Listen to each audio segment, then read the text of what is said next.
Good evening and welcome to the Cheese Room Podcast YouTube edition. As always, we appreciate you all being here. Super Chat's live. Get involved, get your comments in, and let's have a good show. Joining me tonight, as always, Shan, we've got our names in the bottom corner. This is Shan not reading the run sheet till now, isn't it? Yeah. It's written about you. As always, joining me from Vienna, a man who put his entire class in detention after the Mura performance. It's HG. Oh man, am I lucky that we don't have too many Slovenians in my school? There's a fair few of them. I seem to get away with it. So the detention. Today was a snow day. Oh, that doesn't mean you don't have to go to school. It just means that they all want to be outside. And on those days, I like being somewhat popular. But I'm doing well. There was a game yesterday, but I've forgotten all about it. Yeah, convenient that. And he runs the Z-Bar, but the Z-Bar does the Z-Bar run him. It's John. That makes no sense. What does that mean, Dave? We didn't play a game yesterday, HG. Don't know what you're talking about. Didn't happen. No. That's it.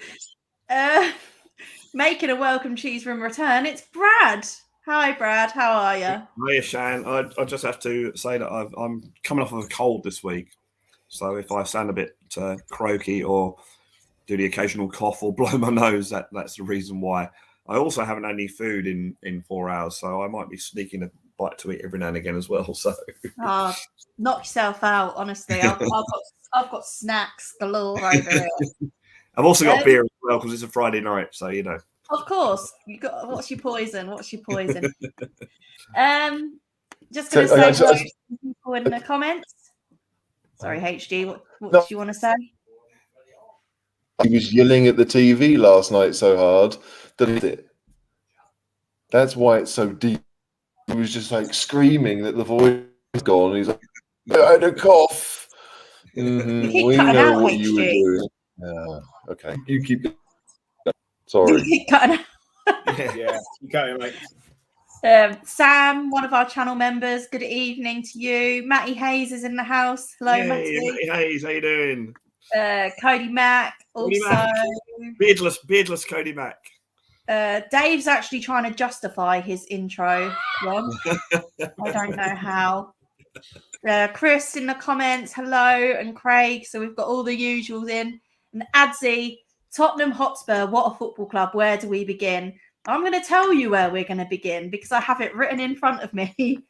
We're going to be previewing the Burnley game first and foremost, despairing over what happened last night in Slovenia. And we're going to be taking all of your questions as always. Oh, dearie me. Burnley game. Brad, what's your thoughts on Burnley's season so far? Well, before the Mura game, which I know we don't want to talk about, but it does come into it, I made the point that if we beat Burnley on Sunday and Man City beat West Ham, or even get a draw, we will be 1 point or 2 points away from fourth spot, which, when you think of it, is actually pretty damn good. After last night's debacle, I can't see us beating Burnley now. I really can't, because Tottenham have a way of bursting your bubble. And I give you an analogy here. My love life is not brilliant, okay? Well, at the moment, it's non-existent, but it's never been brilliant. And so you go through the rigmarole. In my case, a girl. It could be a boy, in other people's cases. But you're pursuing this girl, and you're talking to her, and you're getting on really well, and you might have a coffee with her, blah blah blah blah blah. You're doing so well. You like each other. You're doing so well. You think, yes, this is the one. This is it. And you say, would you like to go out? And she goes, oh no, I just want to be friends. And your bubble is burst. That is Tottenham Hotspur Football Club at the moment, because, well, that's not at the moment, always, because after Leeds, right? okay, you need a bit of improvement there. But I thought, yeah, we're going on the right track. Conte will improve us. We're great. No problems. Yeah, we're going to do it.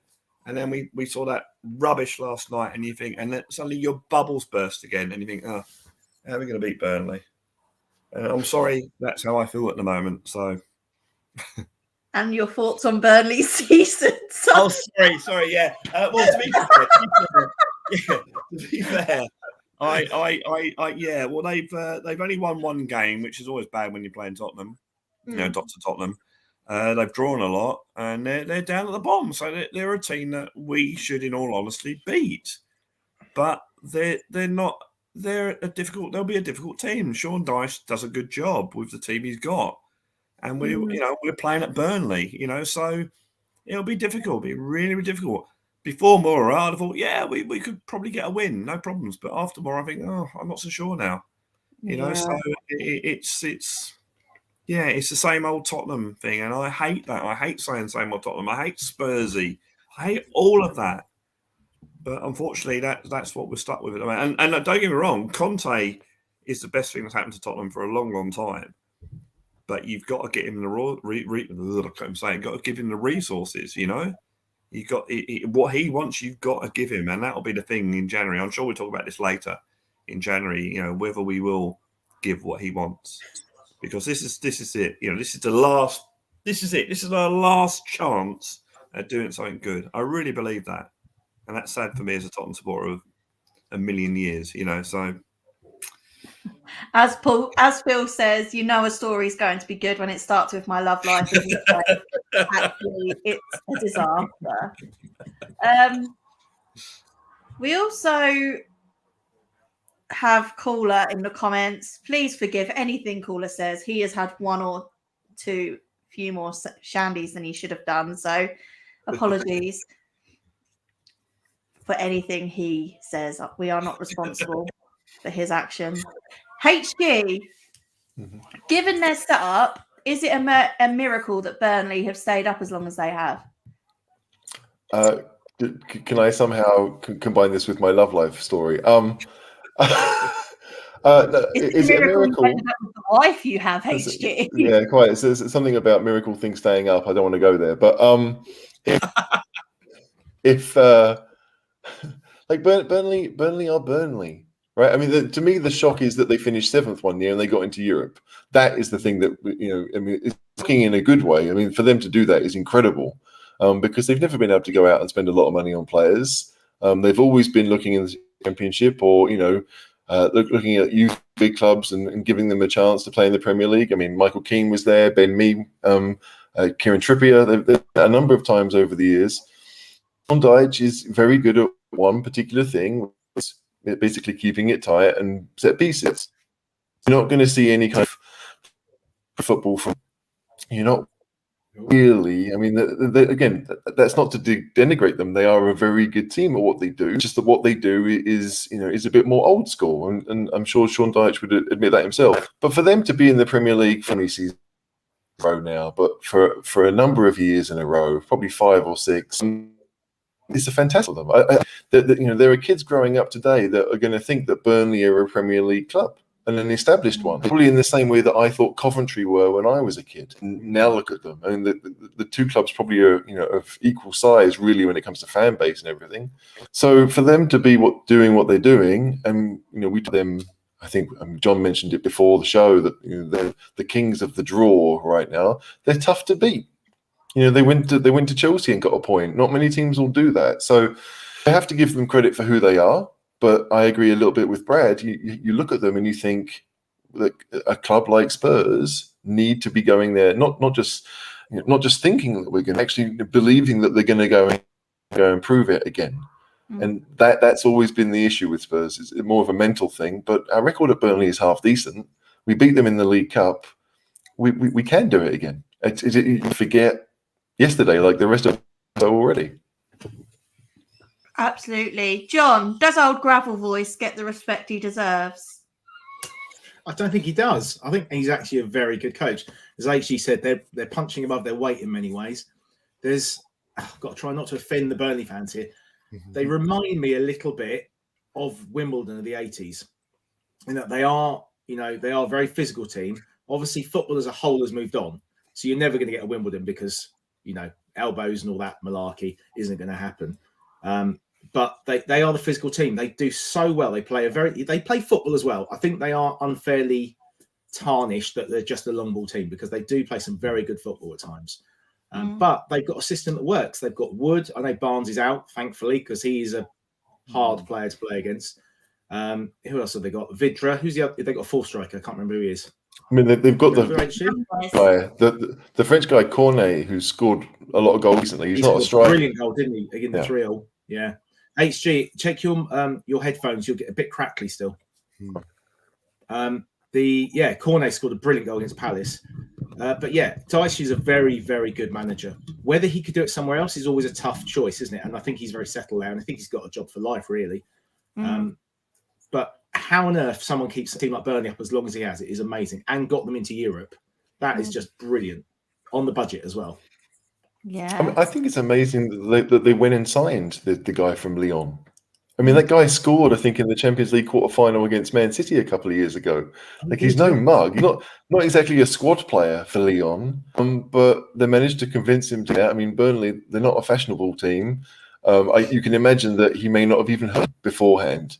Unless he finds, why would you know that? It would be like, you know, the average footballer in England knowing who Rem are or Amiens, like the League One teams that no one's about. But he's there and he started really, really well. I think I read an article on The Athletic a couple of days ago that said he's super versatile. So like he's comfortable being left back, he's comfortable being left wing, and we've seen that he can score repeatedly. So if you find those signings, then you never know where they're going to go. They could easily do 7th again, but Dyche just found it not just among regular people, but within the football community. It's just kind of assumed that they're going to do it now. They should never be assumed that they're going to do it. That's the crazy thing. Yeah, Brad, how do you think that Burnley will line up? Well, I saw it earlier tonight. I saw their lineup from the last game. I think they've lost their centre back Tarkowski, whatever his name is. Yeah, and one of their midfielders, but they've still got Chris Wood up top, and he always causes us problems.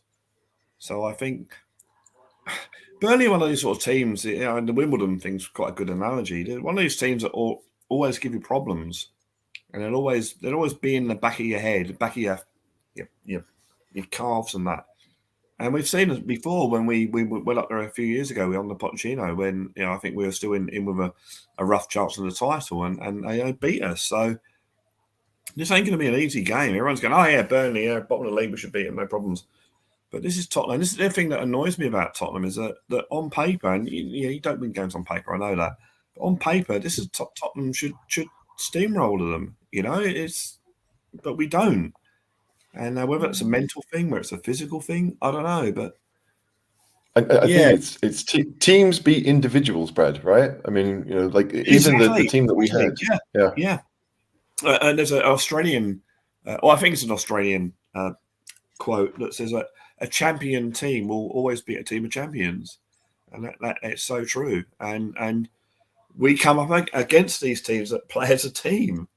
And we don't see even Mora last night played as a team. Vitesse Arnhem played as a team, and we struggle against this, and we shouldn't do. And this is, I mean, maybe we've got one of the best coaches in the world now, so hopefully he will teach us to be a team and come as a team and win games as a team. But at the moment, it just it's going to take time. As he said, I'm no magician. It will take time, and I think last night hopefully showed him that. There are players in our team. I know we're talking about the Burnley team. There are players in our team last night. I thought, get rid of them. I'm sorry, get rid of them. I'm fed up with supporting them now. Dele Alli, Doherty, London Belly. Sell them.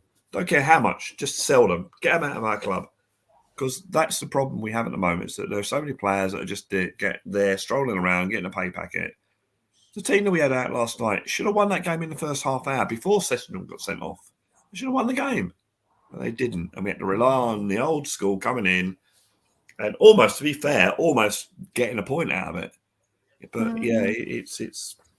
we need, we haven't had a team probably since Pochettino. I know everyone goes on about Pochettino. Oh, don't bring up Pochettino, but that's true. We haven't had a team since him, and we need to get that. And hopefully Conte will do it. Hopefully they'll back him in January. And I'm sorry that I know the question was how do I think Burnley will line up, but yeah, I'm known for Brad, you've obviously got a lot to get off your chest. I have. You said he wasn't going to rant. You know what? Last night, I'll tell you, last night I had an appointment at 6 o'clock. Okay. So I recorded the game. I switched my mobile phone off. Okay. So no contact. I had my TV on UK Gold. So when I switched the TV on, it wouldn't be Sky Sports News, Spurs lose. And when I switched the TV on, it was Mrs. Slocum's pussy or whatever. And I watched the game. There's blood on here again. I watched the game. And it didn't finish because obviously when you're watching the recording of the game, I get myself a drink, pause, and off you go. So I didn't finish watching the game until about 9:30. And at 1-1, I thought, okay, a point. Yeah, okay, whatever, not good. And they broke down that side, and Sanchez made the same mistake he made in the first half, and we lost the game. And it's like, I don't believe it. And normally I'm really angry. Normally I'll kick the rubbish bin or whatever. I just thought, I don't believe it. No, don't believe it. The only good thing about last night was it was Thursday. So I thought, tomorrow's Friday, the weekend. That's the only thing that kept me going. We will come on to Mura. Sorry. It really annoyed me. Just really annoyed me. We'll come on to that, Brad. HG, who do you think Burnley's danger men are? Eric Dyer, Davinson Sanchez.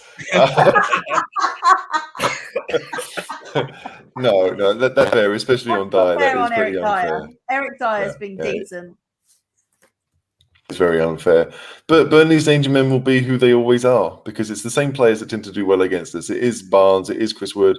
I think I saw that ones might be out. But it's how they play. Like we sorry, I don't think Ashley Barnes is playing. Yeah. No, I mean, I'd read that, but it was just like, obviously the guy, Maxwell Cornet is scoring. But yeah, if Tuck out as well, like you do. One thing is with Burnley is that really against Spurs, you don't discount anyone, right? Like Charlie Taylor could come up and score a 30-yard screamer, and it wouldn't surprise me. I mean, okay, it would surprise me a little bit, but it's just. But Burnley are very good at what they do. It'll be set pieces where we'll all be worried more than anything. But the danger, people, again, a lot of it is just in Tottenham's mind. It's in our head. Like, we can't concede stupid free kicks. We can't concede silly corners. And we need to let the newer players in the group know that this is what Burnley are good at. Like, you imagine that we have those video sessions where you tell people, but yeah, like, Samson Royal, yeah, he's played there once before. Maybe he played that cup game. I think he did. But like we've got a number of players that may not know kind of what Burnley's ethos is and how they play. So that's the big thing. I still believe, maybe Spurs aren't anywhere near what we want them to be, but they have good players. We just need to find that team. We need to get them together so they work as a team. And Brad's right. We haven't seen that in a number of years. And whatever Pochettino did to foster that, that's what Conte has and try and get it done as quickly as possible. John, how do you think we will line up? I think we will line up exactly the same way as we did against, I almost said Everton, because Leeds were wearing an Everton kit, weren't they? Confusing it against Leeds last week. It'll be the 3-4-3 again, whether we agree with it or not. And I think it will be Højbjerg in for Winks. That'll be the only change. I think we haven't got any injuries, have we? Apart from that, you mean skipping for Winks? That one, yeah. Sorry, Skip and Højbjerg in the midfield. Yeah, thanks, guys. Brad, will we be able to defend against the physicality of Burnley? Well, this is a weird thing, right? Now, looking at the Morrow game, no, I'm not joking. This is the thing. Sanchez is actually good in the air. He's actually a good defender in the air. He gets a lot of headers out. So you'd think that, I think that the team that they put out last night, I think Sanchez didn't play against Leeds because he'd been with Colombia in the World Cup, blah, blah, blah. So you'd think that Sanchez, despite last night, would be the one that they'd bring in because he's good in the air. Tottenham Hotspur this season have conceded, that I can think of, 2 or 3 goals direct from corners. Years and years ago, I read a coaching manual, and it said that in the top division of English football, which is League Division 1, they are the Premier League now, 1 in 50 corners statistically are scored from. So that means the ball comes over, heads in or kicks in, whatever. So a professional football team should be able to defend a corner without any problems. Tottenham seem to have a problem there, So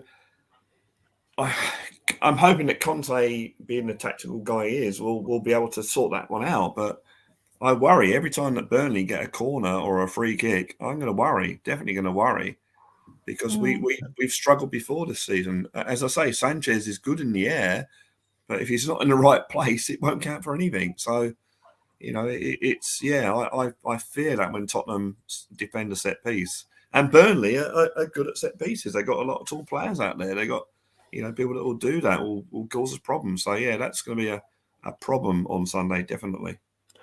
Well, I think it's always interesting is that some teams, some goalkeepers are, I wouldn't say comfortable under crosses, but they don't mind dealing with them. And I've never got the impression that Hugo is one of those. He's a shot stopper first and foremost. Yeah. And so that's fine. I mean, there's nothing against Hugo. If that's where he is, then fine. But it doesn't put extra pressure on your defenders to win that ball. Kane, we know, is good defensively. Dyer can win his fair share of headers. But you're right. Like Sanchez, he didn't start against Leeds, did he? He came on. No. So if you've got Tanganga, who's 6 foot, in a good pair of platforms, and Davies is about 6 foot, and Dyer is no giant. I mean, he's a big guy, but he's not. He's not the 6'4", 6'5" like Rodon is, right? I mean, Rodon's the biggest central defender we've got. You want them to be good in the air, and I don't think any of us really think deep down that they are. They're decent, but you do wonder. And if the goalkeeper isn't there to help out, bearing in mind that Hugo plus his arms are going to be 7 feet, so you've got to, be able to do something with it. It's always nervous, and Tottenham don't concede as many as we think they're going to, but we still concede enough. But if you're not good in the air, well, then that comes into the coaching that you put the player up against off enough, so they don't get the header in. So that will come down to Conte and however he coaches it. Now, I'm not tactically aware enough to know whether he's coaching the zonal system or a man-to-man system or whatever. But yeah, it comes down to, well, if you coach the defenders right, then you put the player who's got a better ability of heading the ball, you put him off enough that you don't concede goals. It's actually interesting. I would love to see the stats. How many headers Kane gets away when we're defending set pieces? A lot of the time, it's Harry Kane that defends it. That's because they put him on the front post, and obviously, there's a whole statistical. I think Paul and Franco were talking about this on the pod. I think they were. I definitely heard it in the last 24 hours. There's some stats that near post corners are the most effective, and it all leads back to the Arsenal days of Bold flicking onto Adams. Oh, right, yeah. And that's sort of semi-justified why Eriksen kept hitting the front man, because he was trying to get in that little window at the front post, flick. Yeah. That was sort of the justification. And but it's strange that in this day and age we're still doing it. You'd think people would mix it up more, but Kane just stands at the front post and clears the ball so many times. What was it? Was it Chelsea? He was marking someone rather than being at the front post and lost his man. Was that right, HG? He lost someone at West Ham, didn't he? I think. West Ham. That's it. Yeah. Antonio, weren't it? Yeah. He should never be man marking. He should be standing at the front post, and he'll head so much away, and that takes half the corners away, really. Yeah. Who do you think should play at the back then, HG? Do you think Rodon should play? You're going to make Mr. Muir happy? Like against Burnley, there is a definite call for it. And yes, maybe. I mean, it's weird. But yesterday. It's definitely one. So the question is, what do you do with the other two? Ben Davies will start, whether we want him to or not. He will. He's left-footed. He gives a better balance to that back three. He's much more comfortable moving across when he needs to. Eric Dyer is probably the best passer among them. The question is, do you want him in the middle of the three, or do you want him on the right side of the three? If you were to move him to the right side, because he's got, again, the mobility, he's not uncomfortable going into the fullback position if needed, then you need to have one in the middle, and maybe Rodon is the best choice. I think the interesting thing is, if we're looking at the best, I don't want to say partnership of the defenders we've got right now, the two that have played together the most are Dyer and Sanchez. So having a combination of those two plus someone else might work too. because then if one is out of position, you're left with a decent combination. If Ben Davies is the one who's going to go forward more, because out of those three he probably is, it's all about who you leave in behind. But either Rodon or Sanchez. But I mean, given what we saw from Sanchez and the basic mistakes he made last night, I mean, that is like, it's very easy. Any person who's played football at any level knows if someone has a stronger foot, you show them onto the other side. And you make it as difficult as possible to get onto their strong foot. And last night he didn't do it. So Rodon, frankly, probably deserves the chance. So yeah, I would. It's a bit harsh on Tanganga because he's not played badly, but I feel as if maybe if we had Dyer on the right hand side of the three, Davies on the left, and then Rodon in the middle, might be the best option for Burnley. I think you're right. I think if Rodon plays, he needs to play in the middle because Wood will focus on Davis. And they'll get Dwight McNeil running up the wing, putting those big crosses in. So it's just logical for him to attack Davis. So you want Rodon in the middle rather than on the right, I would say. I agree with that. And the thing is, like, I mean, everyone knows I'm no fan of Joe Rodon. I mean, I haven't been pretty much from the first game. I saw him and thought he just looked overly nervous. But he hasn't had much of a chance. I mean, we said that repeatedly too. I don't think he did anything particularly wrong against Moura. So, like, I guess why not? Right, if we're looking for something, like, even though I mentioned that Dyer and Sanchez have been the better partnership, I mean, they were the two that played that run of games we had under Mourinho at the start of last season where we won like 6 out of 7 or whatever it was. Dyer and Sanchez were the two that played most of those games. Or no, it was Dyer and Alderweireld. I forgot about Toby already. It's like Dyer and Sanchez. Toby +1, quite. But I just feel like Dyer and Sanchez have had more experience with each other, if nothing else. But again, both of those I feel are more confident if you are defending in a low block where all you're asking of Davinson Sanchez is to head the ball away. The ball is always in front of him. If the ball goes down the channels and he's on the wrong side, like he was yesterday, he's not going to do those sliding tackles that we've seen him do. And on the right-hand side, I'm pretty certain that goal, the second goal last night, had it been, or actually either goal, but had it been on the right-hand side, he'd have just cleared them out. He'd have taken the ball and the man, and it would have been reckless to do so, but he probably would have got the ball. But on his weaker side, it's a different challenge, and it was a strange one, and especially when Dyer came on to keep Sanchez on the left of the two was an odd one for me, if I'm honest. He did that against Leeds, didn't he? When he came on a substitute, he on that right hand side, he got a couple of tackles in, using his pace.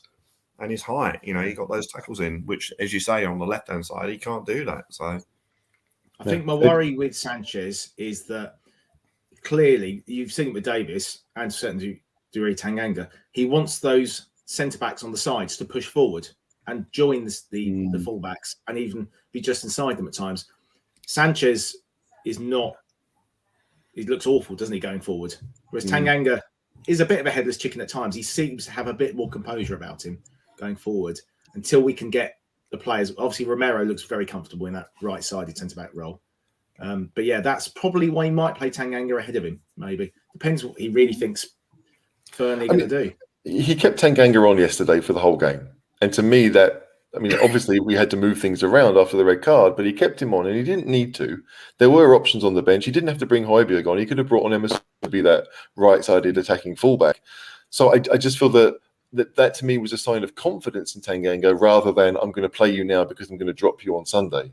So I would expect Tanganga to start, but yeah, I think if it was me, he would be the unlucky one because it would be unlucky. He doesn't deserve to miss out. I just think that balance-wise, Davies, then Rodon, and then Dyer is probably the best three we can have for this particular game.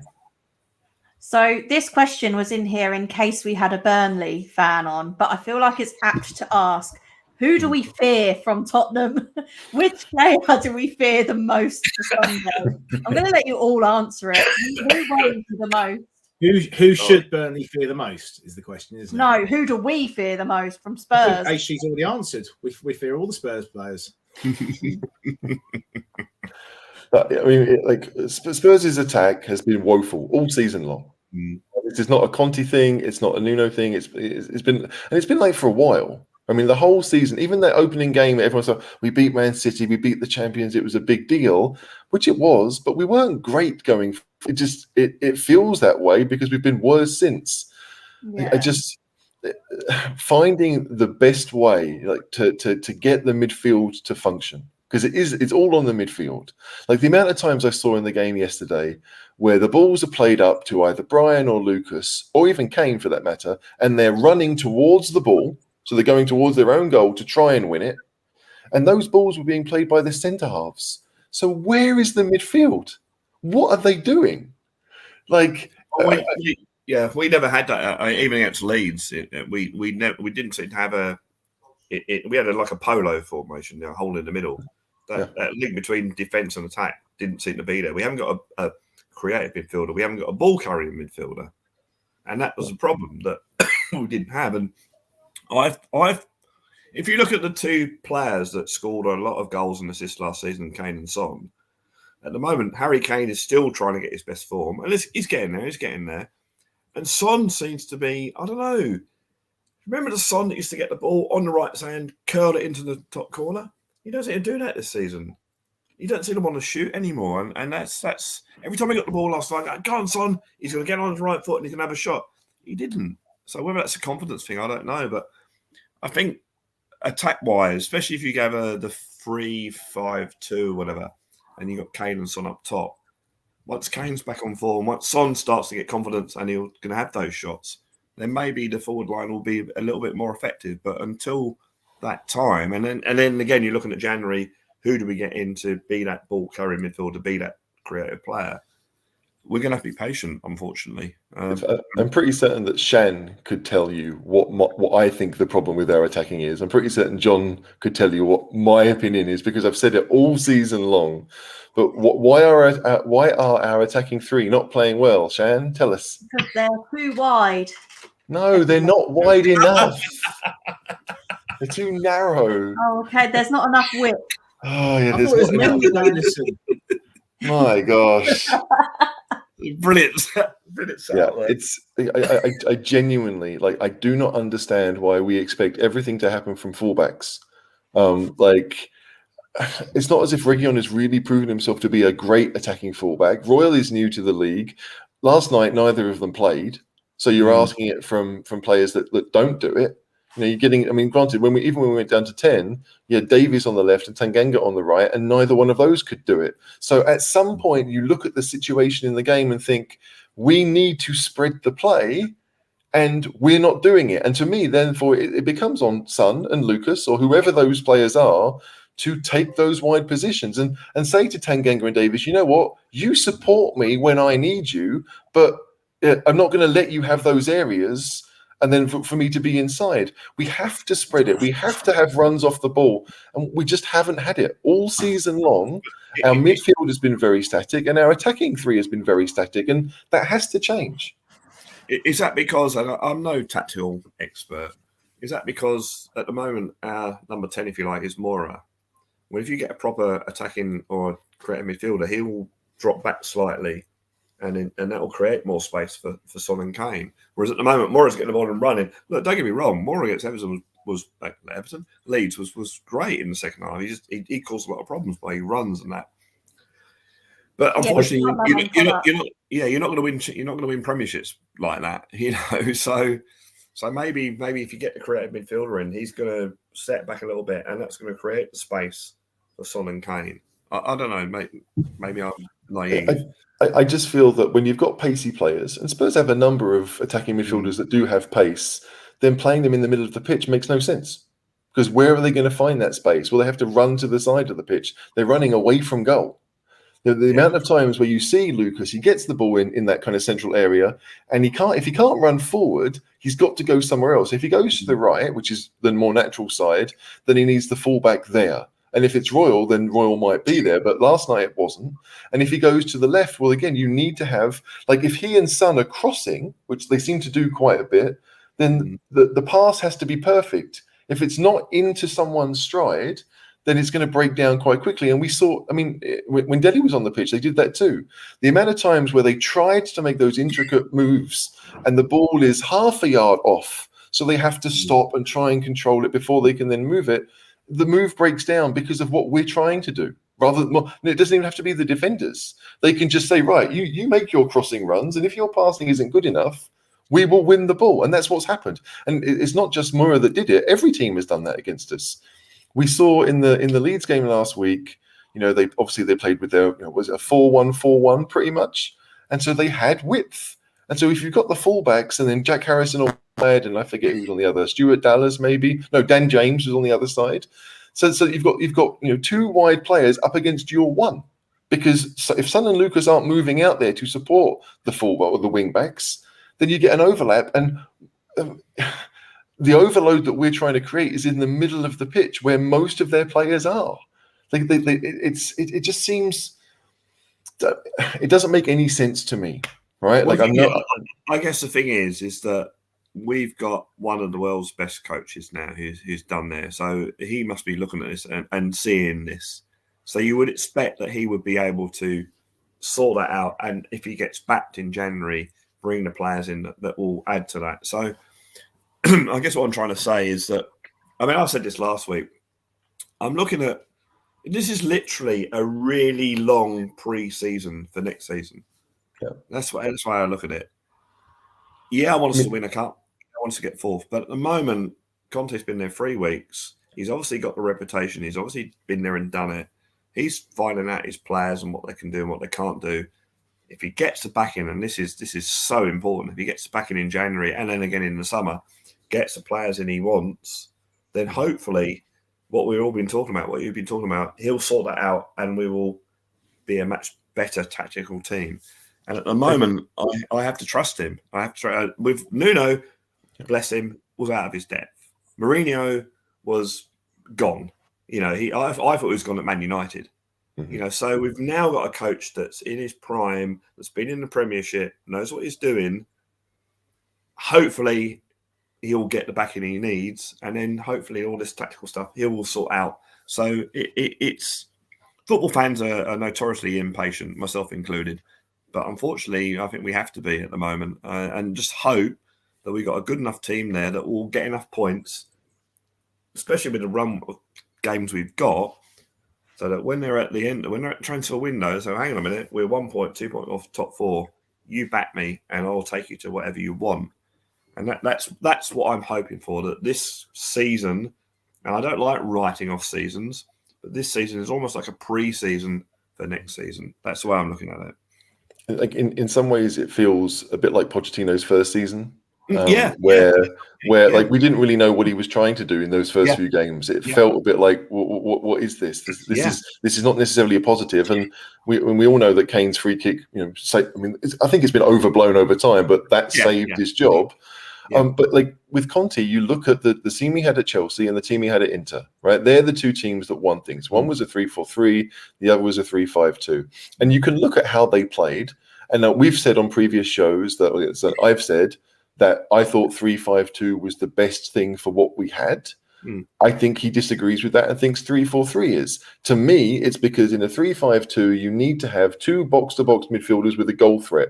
And we don't have them. We haven't. No, we Right? haven't. No. And so that becomes a massive issue. If it is a 3-4-3, well, the 3-4-3 that won the league with Chelsea, it was Matic and Conte as the two, right? Yeah. Who neither one of them, even though we've seen Conte do it since, it wasn't really his game to be that progressive passer. It didn't exist. They were just able to move the ball further up the pitch that way. And I think he's looking at players like Lucas and Son to be that kind of Pedro and Hazard combination that did feel comfortable inside.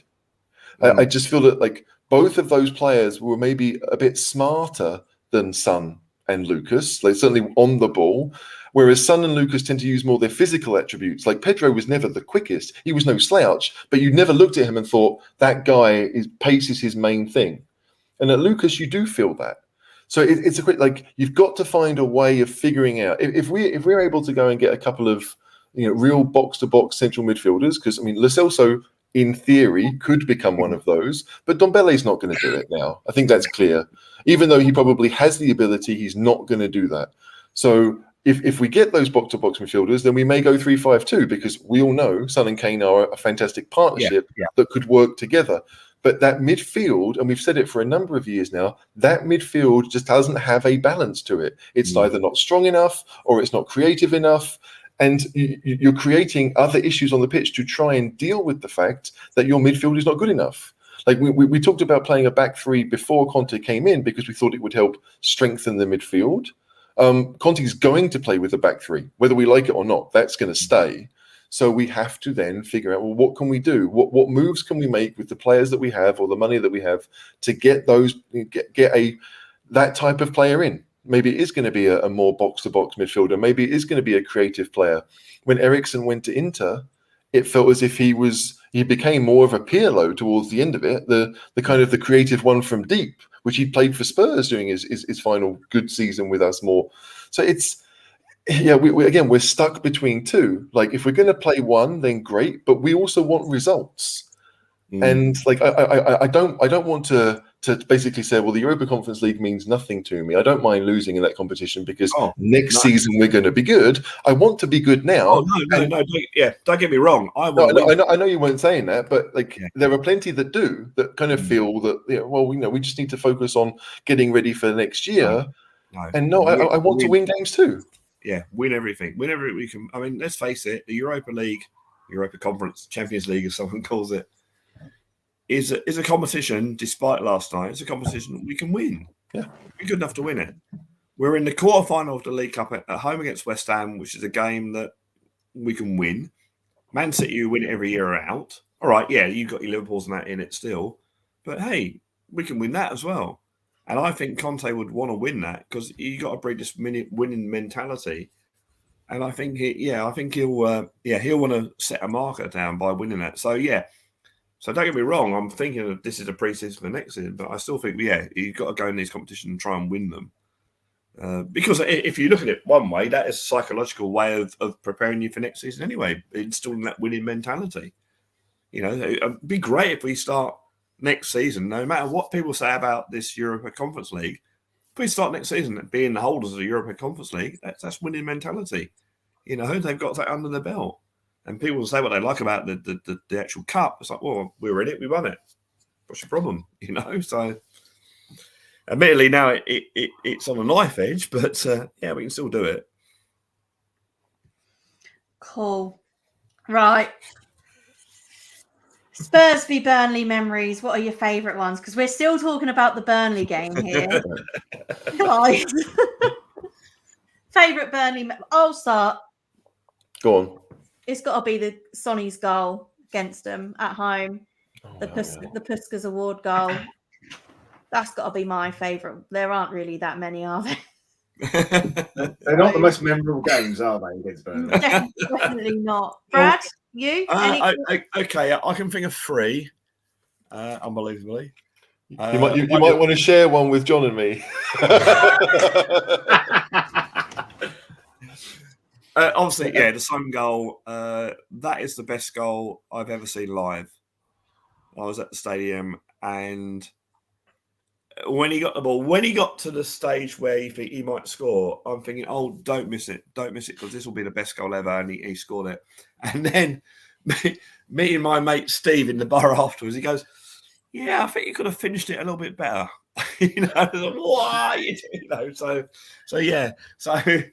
That's my mate Steve. He's a brilliant guy if he's watching. But the Lamela goal against Burnley. Yeah. Oh wow, okay. And also when I was in Australia, visiting my mum and my late father, we had the two semi-finals, League Cup semi-finals against Burnley, and we won the first one 4-1, I think. Yeah.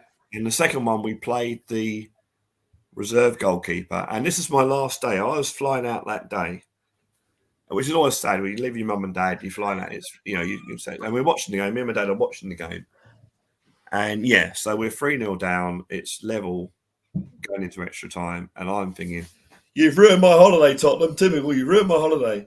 And then in the extra time, I think Pavlyuchenko might have scored, and then Defoe got the goal at the last minute, which started at tight, and I ran over to the TV and I'm hugging the TV like this, And then I went to the airport and sad to say goodbye to mum and dad, but I'm thinking of the Pavlyuchenko and the Defoe goal in my mind, and that made me feel good as I went to the airport and went. So they're my three memories, and I haven't taken it away from you guys.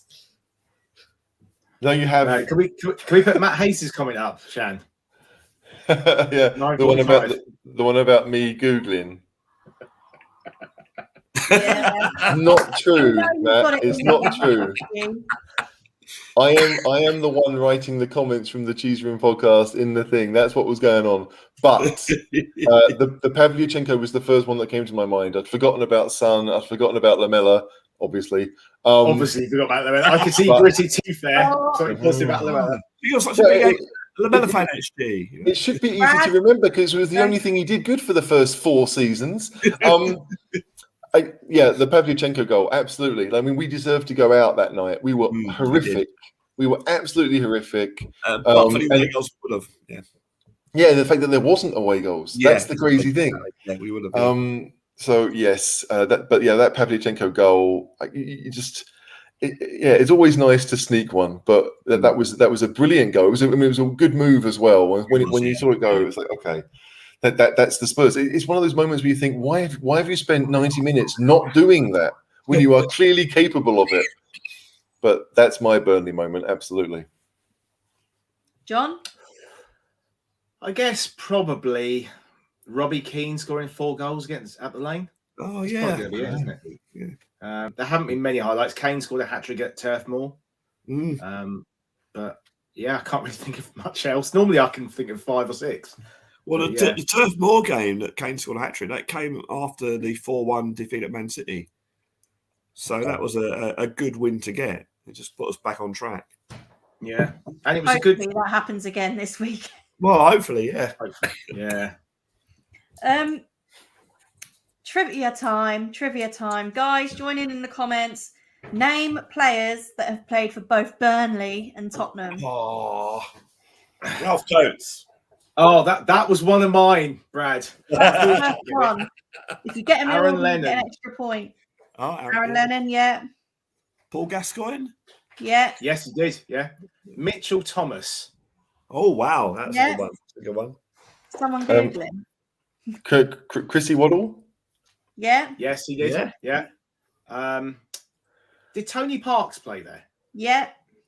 Did we say Robbie Keane? Robbie Keane? Yeah, No. Robbie Keane? No. Don't think he played for Burnley. Oh, no, it could be. Yeah, it could be. Trippier, that one came up. I said it earlier. Yeah. Tony Parks? I just said that. Yeah. Oh. Shan, who was Tony Parks? Won the UEFA Cup. Hey, there we go. Did friend of the Cheese Room, Paul McVeigh, go on loan there or something? He did. Ooh, wow. And the best thing about this is that I've not read Dave's run sheet where he usually writes down some of the players. So this to me is at least. No, he stopped doing that. Shan's got it. We don't get it. Okay, there you go. So, Matt Hayes said Paul Robinson. The goalie, maybe. Yeah, I think so. After he was at Spurs, he went to Burnley for a couple of years. Yeah. Did he? Okay. I think that's true. And I trust Matt Hayes on this. Joe Hart, yeah. That's Joe Hart. Oh, Joe Hart. Well done, yeah. So last night, I can put 2 BT channels on. Obviously, there was West Ham, Spurs, and Celtic on. Mm-hmm. So I thought, Spurs on the big screen.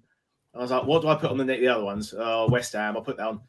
No West Ham fans turned up, and there's an Irish lad that comes in all the time, and he loves Celtic.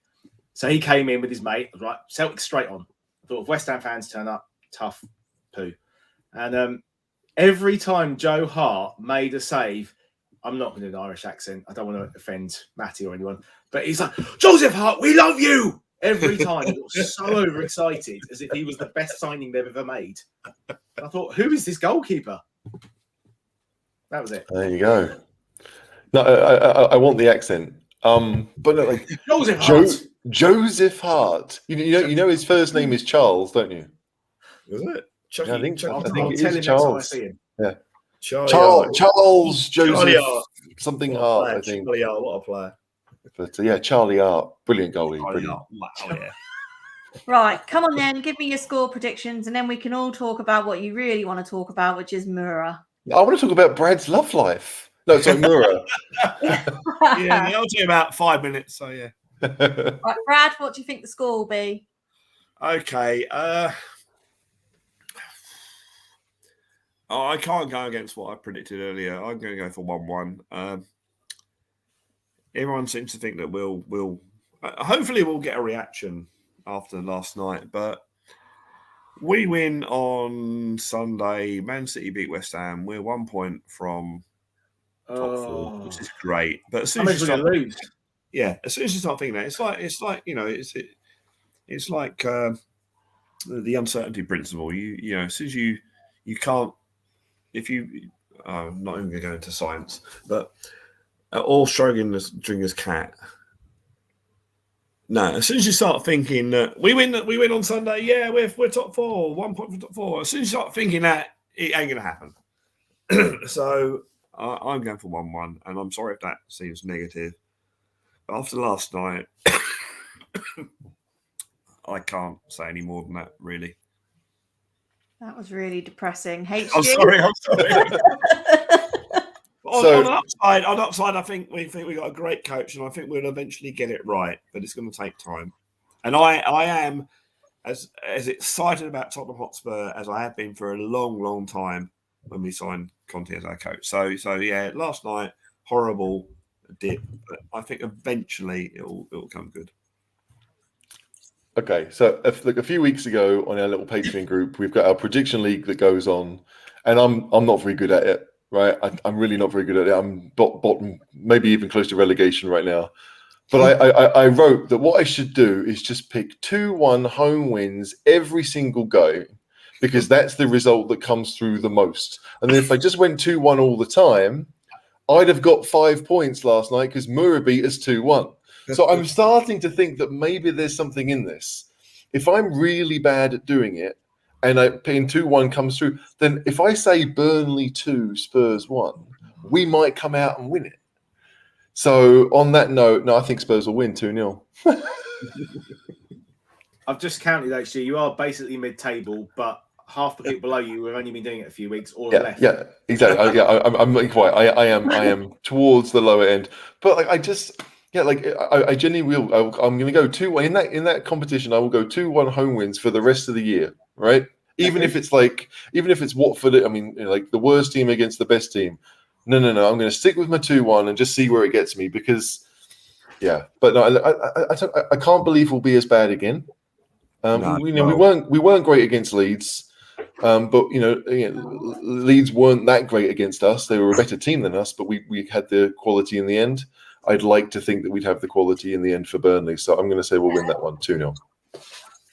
I can tell you that Davo has gone 2-1 Burnley. Because that's because Davo is such a negative ninny. like if we lose tomorrow, Davo is secretly at home. Yes, I can blame Levy for this one.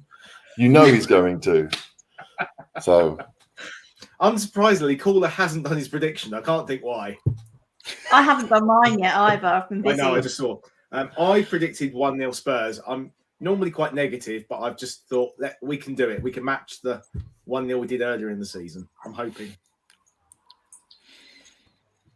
I think 2-0 Spurs. I agree with HG, which means it probably won't happen. No, exactly, and it is more optimism than anything else. Like, you look at how we've played, and that first half against Everton, I thought we were pretty good compared to what we'd seen before. Since then, we've been pretty bog, frankly. I mean, we've not been great. We may have won the game against Leeds, but we were never good.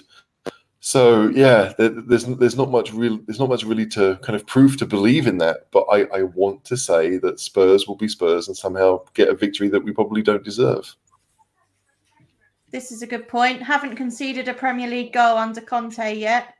Oh, first minute goal incoming. Yeah. Matty Hayes says 3-0 Spurs. Yeah, That's right, Matt. That's right.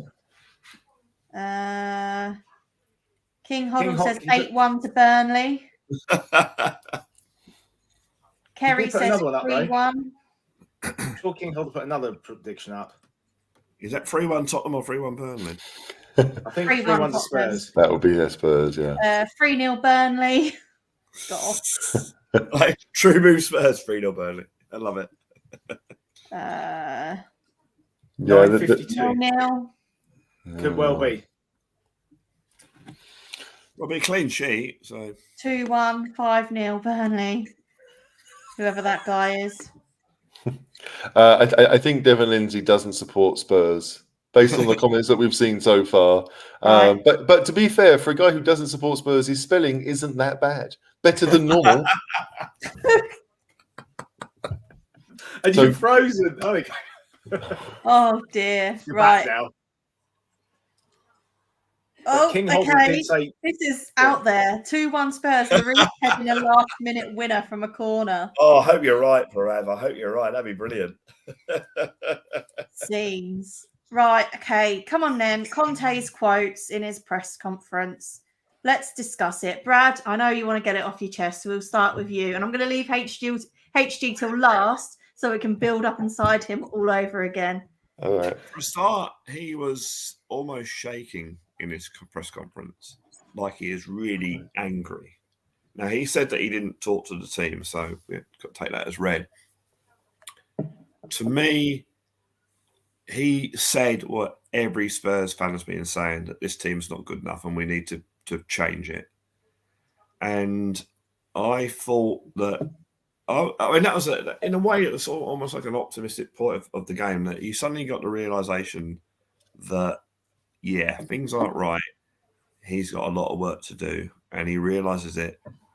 And I know that, to me, he was saying that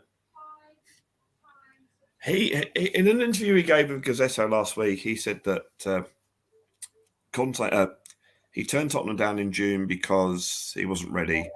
And then when Levy contacted him later in October, he wanted him at all costs. So I'm hoping that means that the board or whatever has the money has realised that we've got to spend a bit of money now. You know, we've got to be a little bit, you know, not be sensible, just speculate, just do it.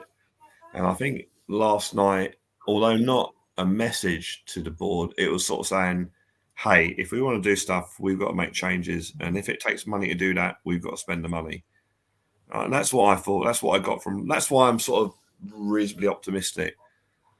Although January will be the time when we find out whether that optimism is justified. And we've all seen the stats last week of what owners put into their clubs, and Joe Lewis doesn't put any money whatsoever into Tottenham. Now, when they put money into clubs, they're not allowed to do it as, here's some cash, do what you want. They have to do it as like loans. Here's a loan, pay it back when you can. Joe Lewis has not done that. And we all know how much he's worth, but he's obviously not interested in football. He's obviously not interested in Tottenham Hotspur Football Club.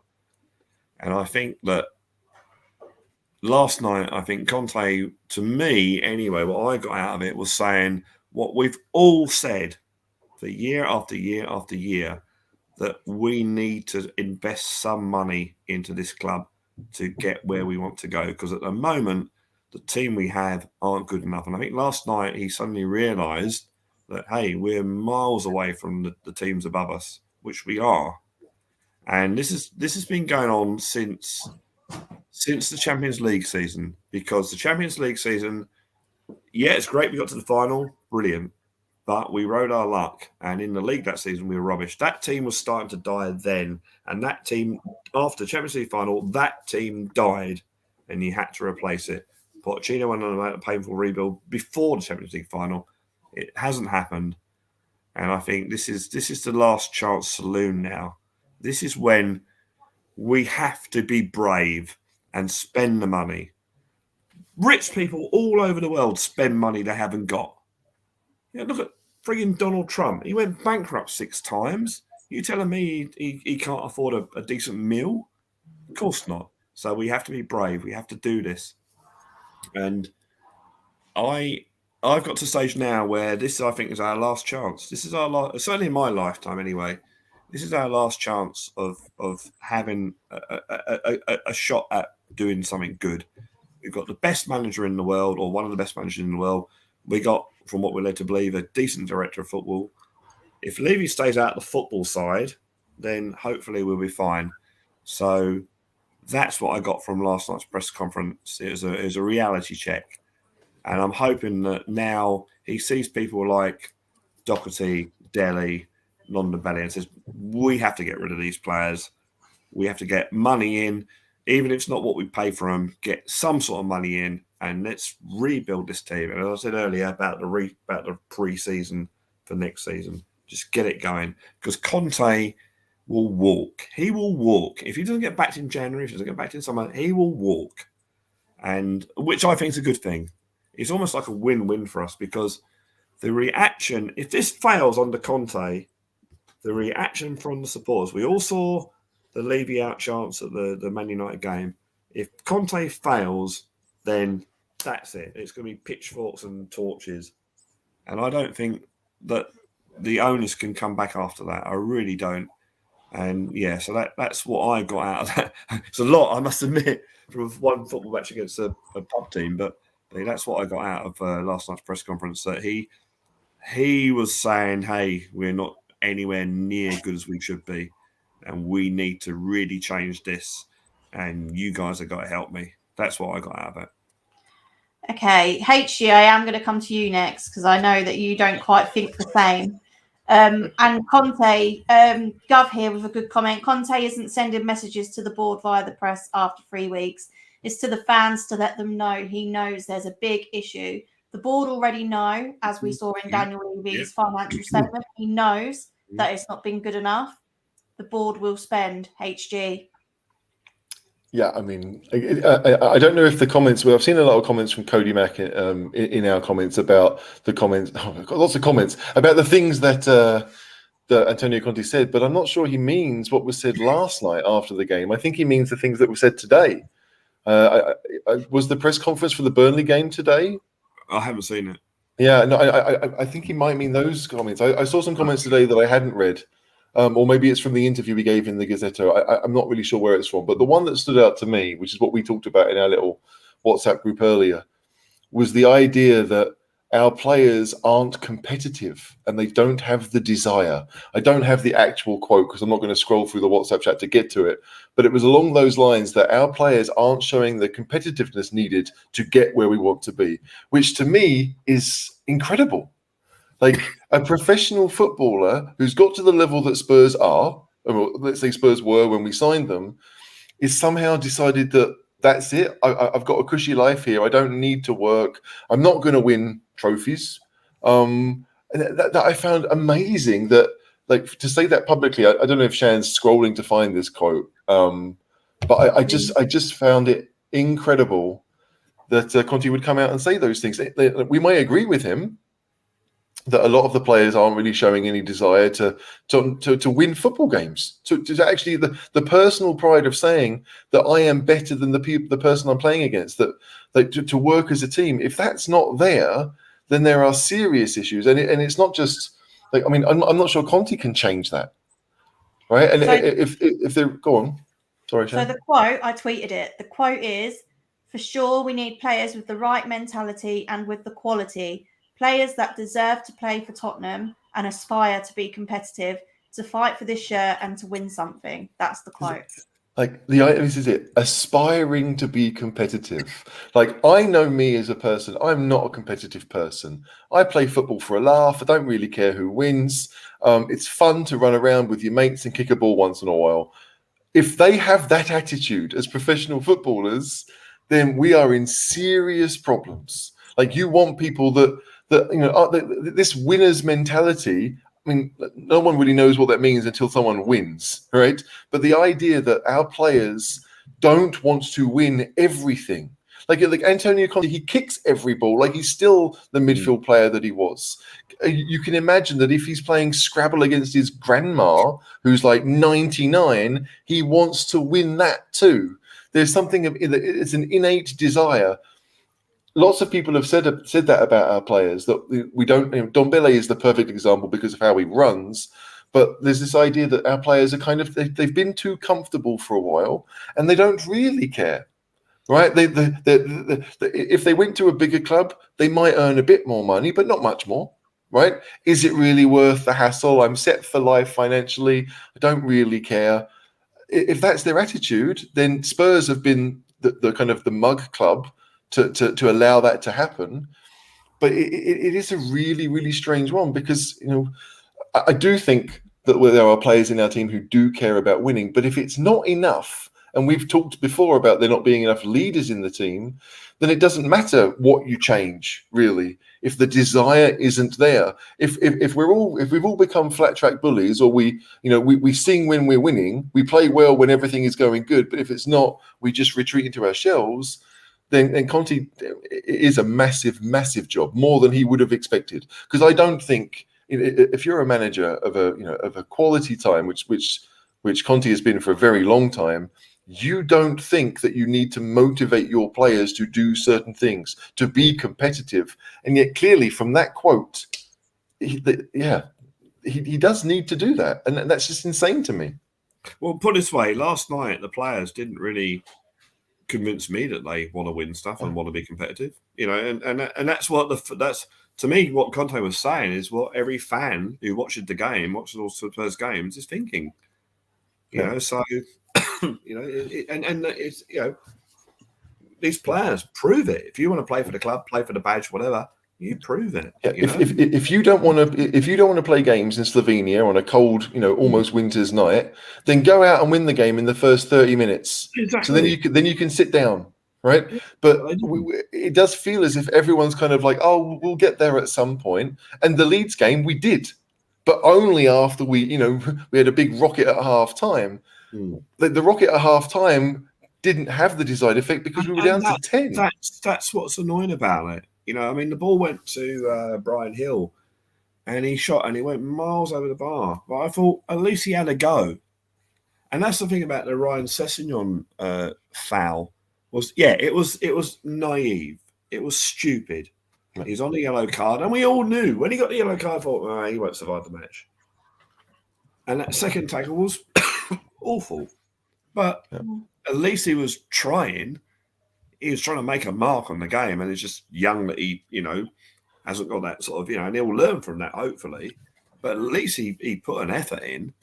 So I would much rather, and then my voice is going, I'd much rather him do that than Dele Alli was going to be just jogging around the pitch.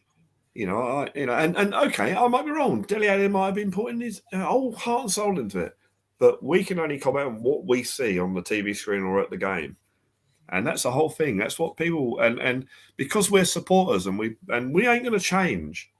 We're going to support our club for years and years and years through thick and thin. Doesn't matter.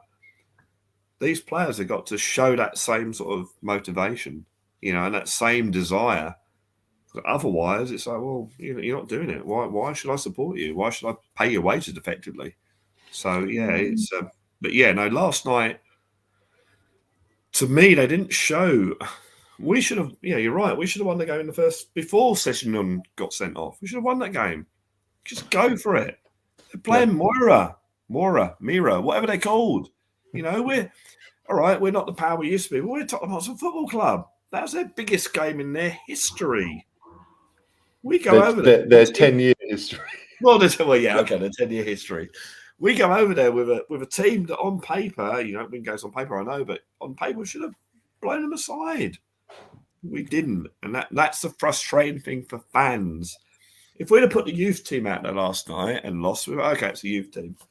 But when you look at the players we had there, players that are trying to play for their place, players that have had criticism, Doherty being a good example. I'm going to show them now. Did he? No. Dele Alli, I want to play. No, he didn't. And that's the annoying thing about last night. And I think that's what Conte saw. I'm sure that's what he saw. I haven't seen the Burnley press conference, I must admit that. I know John's probably got something to say, but this comment stood out. No, this comment stood out to me. There is a difference between when Pochettino took over and where we are now. Maybe not in the table, but as a club, there is a difference. If we're signing people like Alderweireld and Vertonghen and Eriksen, none of whom Alderweireld had played a couple of seasons in Spain and at Southampton, but the others hadn't played in a Big Five league, right? And so you're buying projects or people that you think might be able to adapt, and they grow. And in some cases, I think Eriksen's a perfect case of this. He signed to Spurs as a stepping stone. That's what he saw Spurs. I don't think when he initially signed, he thought, he'd be here as long as he was. I have a feeling in his mind it was like, I'll do my one contract, my 4 or 5 year deal, play most of that, and then say I want to go somewhere else and make that jump. And he stayed because we were very good. And that's what made him sign the next contract. But I think always in his mind, it was, I want to do something else. I want to go somewhere else. And maybe initially it was a stepping stone move to a Barcelona or Real Madrid. And towards the end, it became, well, I just want something else. Right. And so he went to Inter. The thing with Spurs now is that if we're not signing those players who see us as a stepping stone, because we don't want to be seen as one, then we're signing players on big money.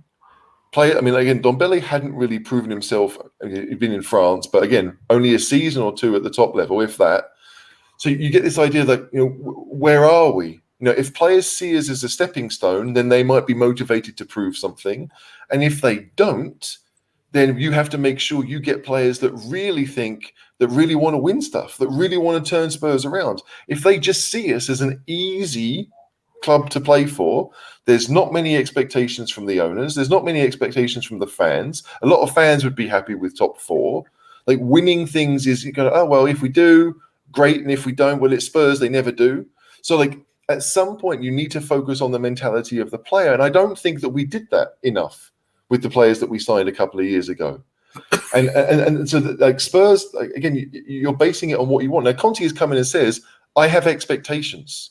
Like, I don't just want Spurs to be top 4.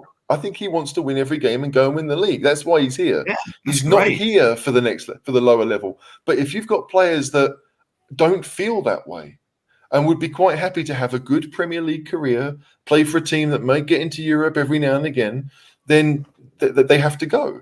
And it's just interesting that where the type of players, the type of mentality that we get now, we're either going to get a whole bunch of experienced players that have done it, which I think, Conte has shown in the past.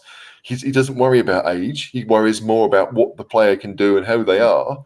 And so maybe at some point, maybe in the next couple of windows, we sign players, and it will be obvious that they are not long-term signings. They are 2, 3 years, early 30s maybe. They'll have no sell-on fee. But the club has decided we don't care so much about that anymore. We want to win. And Levy talked about it in his statement when the accounts came out that, all the ducks have been lined up. This idea that, we've built the stadium, we've built the training ground, we've got the revenue coming in. We don't think that's going to go. And now is the time to do something. And Conte, is an example of that. Going out and getting him is an example. And if it continues, then great. I think everyone would be happy. But we made that mistake of not really focusing on what type of players they were, and more like, hey, we can go out and spend 60 million on a guy that's wanted throughout Europe, which we did with Dembele, and we didn't think enough about, is he going to adapt? Is he going to be the type of player that we want? Is his mentality correct to keep us where we want to be? And because clearly it isn't. It hasn't been. It's interesting because that Paratici, who was in charge when we signed Dembele, his transfer, when he buys players transfer, he did look at all that. He had people that looking at that sort of mentality and whether they're right for the team. So, maybe he got that one wrong. But Dembele was a Poch signing as well. That's what I'm saying. So you presume that he would have had all the people out looking at the guy's mentality and whether he's suitable for the team, that sort of thing. Steve Hitchin is our French expert, supposedly, isn't he? So there you go. I think I got told quite recently from somebody who's got a bit of a source that Poch turned down Tielemans. Levy was willing to do the deal. And we took on Dembele. I don't know if it would have been instead of or as well as, but Tielemans clearly has the right attitude and would have been a much better signing in hindsight. Yeah, and Leicester have become that stepping stone club for players, right? Maguire went and did it. Conte, obviously, Mahrez, obviously, but Tielemans he's not going to sign a new deal there. He's going to go, and he'll go somewhere big, a much bigger club than Leicester. So it's a weird one because Spurs have to navigate a market in a way that they've never done before. It was very easy, a club the size of Spurs, to say, we're going to look at those guys that, are 21, 22, their contract's expiring, like a Vlahovic. I mean, Vlahovic is a perfect example of it. He's just going to cost a lot more money because he's a bigger name. But, does he have the mentality to really go out there and be that guy? to be the new Harry Kane if Kane doesn't stay at the club. And you have to think that if one person knows what that mentality is, it's Antonio Conte. Because as a player, I mean, Shan, obviously you don't remember this, but I remember watching him in the Champions League as a player in the 90s, and he was that box-to-box, never say die, sometimes went a bit too far, but winning was everything. Almost like the Italians' version of Roy Keane, right? That's how good he was. He played for Juventus for many years, and if you look at Antonio Conte's backstory, it's all about winning and being the best he can be. And so it's a problem because it's going to cost money to do it, but it's the type of player rather than, almost rather than the quality. If we can get both, then great. But we talk about teams being better individuals. Like a guy with the right mentality and a bit of quality is going to be better than Dele, who has all the talent in the world, but not the desire to really go out and prove it every game. John? You've been quiet, so I'm going to let you have your piece now. Okay, so leaving those, Conte will walk. That's not even a question. They've had the conversation before he joined. There is money to spend in January. It's all about, do they spend it the right way? The comments are full of that we've signed players, we've notoriously bad. Our big signings have all pretty much been terrible, haven't they, over the years? Back to Redroth, Bentley. I mean, Modric was one of the few that worked. Darren Bent was terrible for us, and then he's a gooner anyway. Just Ndombele, the Celso just hasn't worked so far. A long list. So, but we do know Conte is going to have a say with Paratici in these signings, and we know the sort of player he wants, and he's very, very meticulous in his research of everything. So now is the time that we should see better players coming in, hopefully, touch wood. That bit. Mentality is interesting. To me, it looked like a lot of the players didn't know what to do, not that they didn't want to do it. And I think sometimes that's where you're looking for Kane, but obviously he's off form. We know he's off form. To really drag them up, or Son to drag them up. Both of them are off form. That's the problem. There's nobody in the team that's going to take the game by the scruff of the neck. Højbjerg and Skip are strong characters, but they haven't got the ability to dictate the game and run the game, have they? Or drive it. I think that's the Greece game. That's the key phrase. Dragged England through for that draw, didn't he? He literally was just grabbing the ball and dictating everything and just running it. We haven't really got anyone. No, Gareth Bale would have done it. Yeah, and the key phrase is dictate it. It doesn't mean be the best player on the pitch. It's say, right, this is what we're going to do. And we might have leaders who can kind of encourage and cajole, but there's no one to come out. Because Kane's not that type of player either. Kane would lead by example through his professionalism, which has now come into question, right? So you're not going to look at that, but you need to have a general on the pitch who says this is what we need to be doing. Now, like Antonio Conte's tactics, he may have only had 3 weeks, but I don't think it's going to be things that these players have never heard before. They'll have had these concepts at other clubs, almost certainly. But the idea of saying, this is how we're going to attack, this is how we're going to be successful, and that the players reinforce each other during the game, rather than, well, you have it, because I can pass to you quite easily, and then you have it, or we go, and it is like the passes are simple. There's very little movement, as one of the comments said. There's so little movement, and we don't need centre-backs passing it to the front. Like our midfield, whoever it is, has to be the one to do that, and it's just we're caught between so many different systems, and so we just don't have the players to do what we want to do. But like if we don't have a midfield and we want to play long ball, then fine, hit the balls into the channel for the people to run after. But we don't do that either, right? It's all short to feet. Like the amount of times last night I saw our players take a first touch, and it hit their foot and went about 4 or 5 yards in the air and then came down. Like it wasn't trapped dead. And then it's like, okay, I've got the first touch. I can look around. And by the time you've looked around, they're on you. Because, Mura, like any decent team, hunt in packs. And if your first touch isn't good enough, or if you don't have a pass in your brain before you've got the ball, you're going to struggle. And I feel like for Spurs, it's always that there is no urgency to what we're doing. I mean, we saw it in that first 45 minutes under Conte at Everton, and since then we haven't really seen it. As much as we were better against Leeds in the second half, I don't think we were good. I don't think we really saw much. It was just a lot better than the first half. I think the thing about the touch and looking around, they should be looking around the whole time. Before you get the ball, they should know who's around them. I mean, I play five-a-side occasionally, and I always know who's around me before I've got the ball, because you're constantly looking over your shoulder, aren't you? And that's just basics of football. If you watched Eriksen, or Modric, they were always doing it every time, every 2 seconds they're looking behind them, weren't they? And that's that's one of the issues.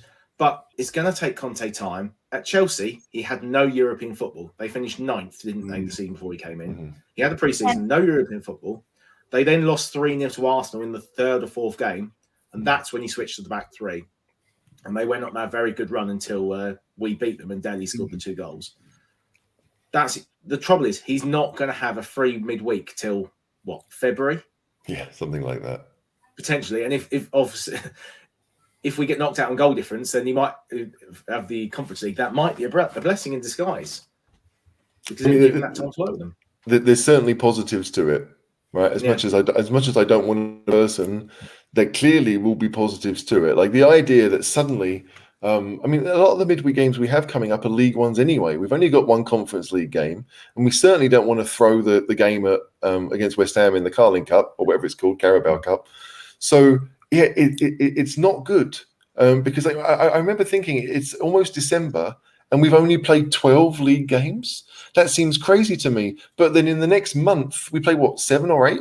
So suddenly you're looking at you're over halfway through the season in the next month. Like it's such a crucial time for Spurs this season, because again, on paper our games coming up, they're not easy. No game is easy, but we've got Liverpool at home, which again, it's tough, but you are at home. We've got Leicester, who this season haven't been great, and everything else, they're teams that you want to see Spurs beating. And so I feel like this month really could make and break it, because if we do well and we get the results we need, the confidence will be high. We'll go into January thinking, right, we're on our way. But if we have an average set of results in the next few games, then everyone will be thinking, okay, well, let's see what we can do in the next 6 months to prepare for the following year. There's so much riding on a set of games where we can't do anything about the squad.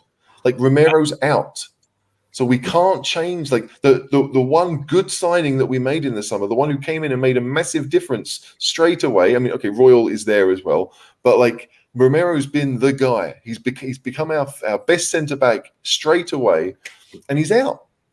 And so, like, what are we going to do? It's the same squad pretty much that played most of last season, but minus the goals that Bale gave us, minus the second striker presence that Vinicius gave us. As much as he didn't play that much, he was still there.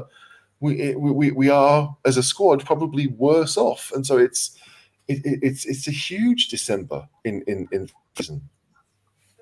Our resident Geordie's in the comments, and he makes a good point. Do you think that money has destroyed some players' desire to succeed, like Dele, etc. we have at our club, or will Conte change their attitude? I think it's come from the bottom up. You see, Chelsea obviously have signed all these kids over the years. So many of them have just disappeared out of the game because they got 20 grand contracts as kids, never played a game ever. Dele's a prime example. We don't really know what's happened with him, apart from he plays a lot of Fortnite and he's got stupid hair right now. What has he done to his butt? What's the red?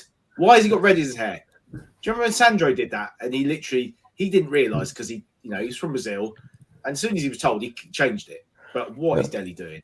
Seriously, with his life? He just seems to be more interested in his advertising and his social media and his gaming than he does football at the moment. Now, maybe that's because we're not playing to his strengths, but should we be building the whole team around Dele? The answer is probably no. Dele has no excuses anymore. Even if we're not playing to his strengths, he just doesn't. His touch, he didn't even look like he could play football yesterday. And it's awful. I'm sorry, but he hasn't looked good for a long time. Has he? Yeah, literally, when Poch's team started falling apart, Dele started falling apart. Probably even before that, to be honest. but he's got no pace. He can't really pass. He's instinctive. He can play a quick pass, but as soon as he's got time on the ball, he did this for far too long. Takes too many touches. He reminds me of Clint Dempsey, but now he's not scoring goals. I mean, if you think back to the team that we all loved, right? I mean, we're going back on on old ground here, but like even in that side, Dele was a luxury player. He was in effect the second striker, the goals from midfield, the late runs. He did that. Like there was one time in the game last night where he made that kind of run. It was Doherty got the chance to cross it and it didn't beat the first man, but Dele was coming in and would have met it perfectly. Right, and I looked at that and thought, okay, that's what we want him to do, right? Yesterday we had the possession to dominate that game, but what we didn't have was a creative player willing to make those balls, and that was Ndombele. That should have been Ndombele's time. It was really interesting to think like, how can he do those things again? If the rest of the team isn't strong enough, then he can't. Right, like I've said from day one, I think that Dele's best position is that kind of second striker, front three, however, making those late runs. And if the team isn't strong enough to allow that to happen, then he becomes a passenger. And we saw that last night, and we've seen it plenty of times before.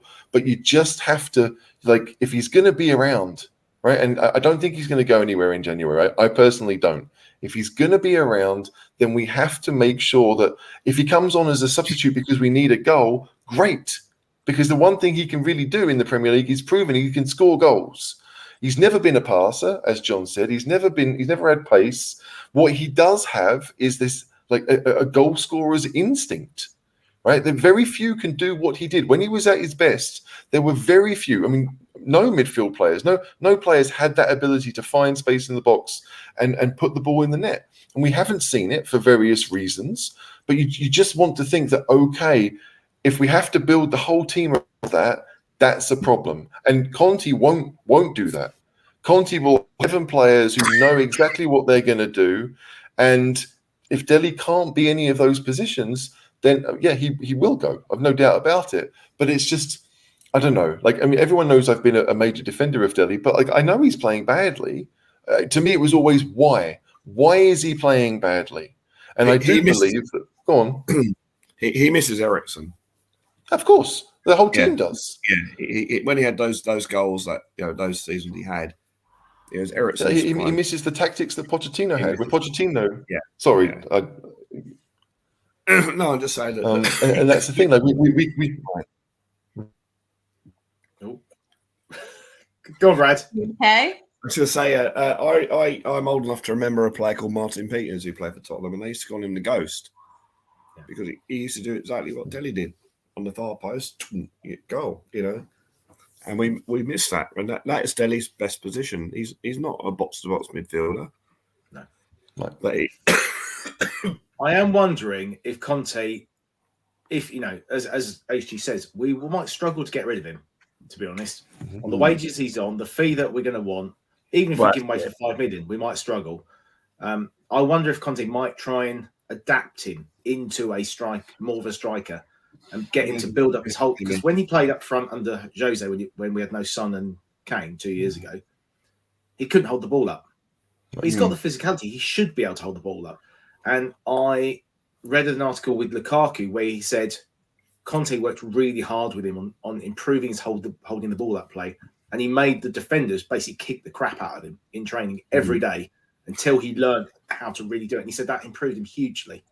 And I wonder if that might be an option to try and not make him like a complete number 9, but just get him to learn that bit of the game. Yeah, give him another option. Like when Pochettino had his system, and that first season, that system included Benta Lebanon, neither of which were ever really going to be long-term choices at that position. But it's a tough one because, like, if I'm Conte, I'm thinking, look, the only reason to keep Dele around right now is because he's homegrown, and we may not be able to shift him. Let's face it. Like, so if I've got him around, then I have to use him correctly. We have to try and find a way to get that to happen. If that doesn't, then he will go. But it's nice to know that, like, Conte has a set plan. He has a set way of playing, and it involves being on the attack. It involves trying to get the ball, and it's not a Jose set way of playing, and it's not. And Jose's set way of playing was off you go, lads, you're good. It wasn't anything more than that. Whereas Conte does have ideas. He does want. I keep on seeing a comment about it being calcio verticale, right? Like the idea of like just getting the ball and moving quickly. Players like Barella. Barella is a wonderful player because he can be a box-to-box midfielder, and he's good enough on the wing, and he makes those Dele style runs. So he does a bit of everything. And if Dele isn't doing that, then he's not going to be like. He's never going to be that goal scorer from midfield. He can strike it from distance, but he's never done it for Spurs. So it's always going to be in if we went 3-5-2, it's going to be in a front two. He could probably get away with a 3-4-3 if those two central midfielders were strong enough as individuals and complemented each other, like Matic and Conte did. Both of those were great players both ways. Even though they were defensive-minded, they were capable. Matic is a decent passer. Conte can run with the ball at his feet. Højbjerg is a double pivot guy, right? That's what he would want to do. And Conte's midfield, if it's a 4 across, Højbjerg is going to struggle because it's not his game. He might have to learn to be a bit more progressive with his passing and run fly and score. He's got 3 goals already this season, so he's clearly doing something right in that area. So Højbjerg has the brain to be able to adapt, and maybe some of them haven't. You can talk about the wages that they're on. Like, money corrupts, right? It does. Like, if I was earning a fortune, regardless of how well I performed, there's a good chance I might perform, lower than I could. I mean, I think that's human nature, but that's why it's so important that you get players who it doesn't matter how much they earn, they want to win. And they would be doing it on a like Friday evening with their mates if they were allowed to. They'd be out there having a kick about and trying to play, right? Making sure you're the best person on the pitch, making sure you can embarrass your mate. I saw a documentary that was advertised on British TV about footballers coming from South London, and Jadon Sancho came out and said, like, to me, football was all about embarrassing your mates. Right, making them look stupid, and it gives you the creativity to try different things and to do different things. And Spurs don't have any of that, really. There are so many issues, but again, as Brad said many times, you look at them on paper and you think they are good players. The talent is there, but it has to be applied in a way that makes sense. I think I've seen quite a lot of comments saying, "Oh, what am I talking about? Playing him up front." I'm saying if we can't shift him, that's all I'm saying. Because I think we're going to struggle. I really do think everyone's saying, "Oh, just get rid of 6 players." Where are they going to go? A lot of we've shown £80 million loss this week. A lot, and we're run by one of the most shrewd businessmen in football. Yeah. We're going to see a lot of bigger losses at other clubs across the world, aren't we? I think, and that's the worry. I think we might get rid of him on loan. But I think we're going to struggle, to be honest, to get rid of a lot of this dead wood we need to get rid of. I've seen a lot of comments saying, sell these players, and like naming 7, 8 players, 9 players. And it's like, no, you ain't going to sell 9 players in January. It ain't going to happen. No. But the thing is, 9 in the summer. Yeah, it's 2 or 3 that you might get rid of in January. Yeah. I'd happily get rid of Dele and Ndombele in January. Can we do and Doherty for the does? I would as well. But the problem is those would be the first 3 I'd get out. Yeah. Dele and Ndombele and Doherty. So basically, any player that we want to get rid of, we just put an N in front of their name, right? So you've got Harry and Winks, Matt and Doherty. Like, because the thing is, like, it's a weird thing. Like, Nkudu never showed anything, and G never showed anything. So just put an N. Winks in the team than Ndombele after what he did yesterday. I would. Yeah. And I think I wonder if we could actually use Sanchez as a swap deal for a centre back, possibly as well, because he's quite highly rated, isn't he, around Europe? Well, they tried that in the summer, didn't they? That was suggested in the summer, wasn't it? I think. Right. Yeah, like any signings we get is going to be Conte related. Either they've signing because they want to play for him, or they're signing because he knows them. I mean, like it's very much that area. Like even let's not underestimate Paratici as well. It's going to be Conte / Paratici. I think that will influence who we sign. It's like I said in the summer that I was happy to sell 10. right? That I wanted 10 to go. Look, people say that it's not likely. Yeah, it's not likely if you think it's not likely, or if you're worried about, how much money you're going to lose to do so. But, if you rip the plaster off, then yeah, like you want them to gel together. But again, like there are many times in my life where I've done something and I've been, as an individual, I've been nervous, right? I'm somewhere new. I don't know what I'm doing. And what do? You find the other people who are in that situation, It's my whole life. and they become your friends, right? They become, because you are living the same thing at the same time. You're moving to a new country, or you're doing a new job, or whatever it is. And that group, if it blends really well, become friends for life, right? It's like Sun and Wimmer. Right? It's that kind of idea. Those two, apart from speaking German, there was very little reason for them to bond, but they came in and they bonded, and that bond is still there. So I don't want to sit here and say, well, yeah, it's never going to happen, because like I realize it's unlikely to. But if that's what we think is best, then let's do it. Let's give them the power to do it, because half of those players that we're thinking about, none of us really want to see them around if they're not wanted, if they're not going to be used. So yeah, take 5 million for Doherty. Yeah, we signed him for 15. Someone will buy him for 5. Well, I've no doubt about that. Someone would buy him for 10. Frankly, I do believe that. This is where Levy comes into it, though, isn't it? If you keep him out of football matters and let Paratici and Conte do what they want, then maybe you will sell Doherty for 5 million. Well, we sold Sissoko and we sold Toby for less. Yeah. If we're going to do things like that, I'm not worried about us getting rid of Deadwood for cheap if we need to do it. Because I think last summer was the start of us starting to do that. So we let Aurier go for nothing, and yet there we were last night thinking it'd be nice to have a better right back. Right? I mean, he would have played last night, and he probably would have done a better job. He would have done a better job than Sessegnon. I mean, even on the wrong side, like Aurier played left wing back when we beat Liverpool 4-1. Do you know what's frustrating is watching Doherty play at left back? He looks better. He looks better playing on the left. So I'd almost have rather seen Doherty ahead of Sessegnon and had Aurier on the right. Yeah. So, but I mean, talking about the club letting players go, like I do think it's happening, but I mean, obviously, there's a limit to how much we can do. Yeah, right? I mean, a limit. What I mean by that is, like, Levy will say, like, I've spent 60 million plus wages on Dembele, right? There's going to be some personal point of it. It's like, I don't want to take a massive loss. Like, if people only offer 20 million for him now, which again they might not. I mean, COVID hasn't really gone, has it? So, then it may well be loans that you're going to try and get little bits back over time, hoping that in 2 years he'll have 2 years, like 1 year left on his deal, and we could then sell him for 20. So you get a chunk back. Levy's got a bit of a cheat saying, "Oh, we don't want to sell him because we want to get our money back." When he's paid, God knows how much money in sacking managers. Yeah, no, he's not going to get his money back. I mean, so for him to say, "Oh, well, no, we want to. Oh, we didn't. Oh, don't sell it for that much because we're going to lose money." Hang on a minute, you paid 15 million for Nuno, you paid 15 million, whatever it was for Mourinho, you paid whatever it was for Pochettino. They didn't pay 15 million for Nuno. He's on 2 million a year, wasn't he? Yeah, it's all paper talks rubbish. No, I don't know, but he's also paid some money to pay him out of their contract.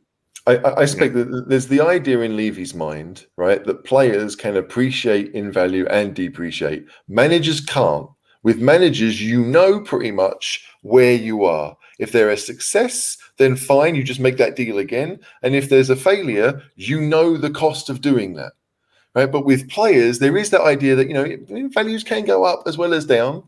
And so, yeah, like if Dembele gets a loan move to a country where he does the business because it's more his style of football, then that could work.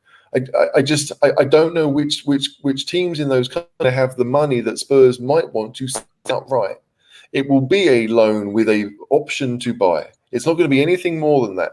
But we got Burns doing that with Foyt, right? That was the idea. Everyone was like, "Oh, well, Foyt's rubbish. Foyt can't do anything," and then he finally gets the chance to play regular football, and people are like, "I can't believe we've let him go 8 million. How dare you, Levy?" But it's like, but a year ago, you just sold him for £5. It's a weird thing that you want to kind of hedge your bets as much as you can. I suspect that when Levy made that deal with Foyt, he probably thought, if we do get 15 million euros for him, we've got our money back. Thing. we almost certainly made money on Foyt somehow with the loan fee and then the money to make it permanent. It's a difficult game to do because you have to hedge your bets a little bit, but at some point spend the amount of money that we did on players like Lo Celso and on Dele, to me, especially in COVID times, it's much more likely that you loan them out because no one is going to pony up a huge amount of money for it. We saw it with Vincent Janssen too, right? Like Janssen didn't cost us a huge amount, but we couldn't shift him for a large enough fee. So Levy was like, fine, then we'll get the loan fees in and we'll do it drip by drip. Maybe we had to pay some of the wages towards those loan deals. I'm sure we did. We'd have to do that for Ndombele too. But I don't know. Like I mean, people are right. We will take losses on players. We have no choice, right? We will do it. But the question is, like, you know, with Lamela, we were able to use him to get a different player in. So he was good. He was good. Yeah, that's the best thing Lamela ever did. But I mean, you say that it depends on what happens with Brian. But that's the idea, right? You've got assets, even if they're rubbish on the pitch. You've got something that you can maybe use to make a trade. I don't feel like there are enough trades or swaps in football, especially at a time like this when COVID has decimated finances. It's actually not a bad way to do things. Like German football is rife with those 2-year loans where players go. Right, like they signed a long deal for a manager. The manager got sacked. They want to go somewhere else, and it happens. Clubs are willing to make those 2-year deals, and in Germany, you can play against each other as well. So I think English football could learn a couple of things about doing that, because when the fluidity in the market is not there, or liquidity, is not there, then you've got to find another way around it. And I think the best ones can. The best football directors or directors of football or sporting directors or whatever title Paratici has, those are the ones that will find a way to improve. There's just jump in, Shan. Sorry, there's a few comments going through about investigations on Paratici, and I've just gone to Gazzetta. It's saying that Andrea Agnelli, the president of Juve, Nedved, Paratici, and 3 other commercial people are under investigation for transfer dealings by the Italian authorities, I think. Yeah, and there is one thing. I think a lot of it might be connected to, there was a deal done a couple of years ago, or maybe 2 summers ago, between Juventus and Barcelona, and they swapped Pjanic for, is it Arthur? I think. Yeah. And even at the time, that's the one. It felt like, even at the time, it felt like this. Why would one team like let someone go who was in his 30s to get someone in who was like, Arthur was like maybe 4 or 5 years younger, and there was clear, like it was an accounting trick that they did where it benefited both sides financially to make that kind of deal. But yeah, like I'd be surprised if it was illegal. Right, because that would be something you can't really hide in accounts, right? Even in Italy, despite the reputation that they've had in the past, you'd like to think that they wouldn't be able to just do it. So, because at the time people questioned it. At the time, everyone knew it was a deal to satisfy FFP more than anything else, and they had to convince Arthur to do it because he didn't want to leave Barcelona. He wanted to stay. But it became, I mean, especially now we know what we know about Barcelona, they probably had no choice at that point even to say, well, we have to do this kind of move. So I guess that will be interesting to see. But how much say or like authority Paratici had in that would be interesting, because you would have been involved in it. But is it his call at the end of it? I don't know. Also, Juventus is his last club, so you do wonder that it's sort of come up now. Yeah, why did they let him go if he'd done such a good job? Well, exactly, yeah. There is that too. Did Levy get him because he was? I mean, because he was already leaving Juve. That had been decided. Yeah.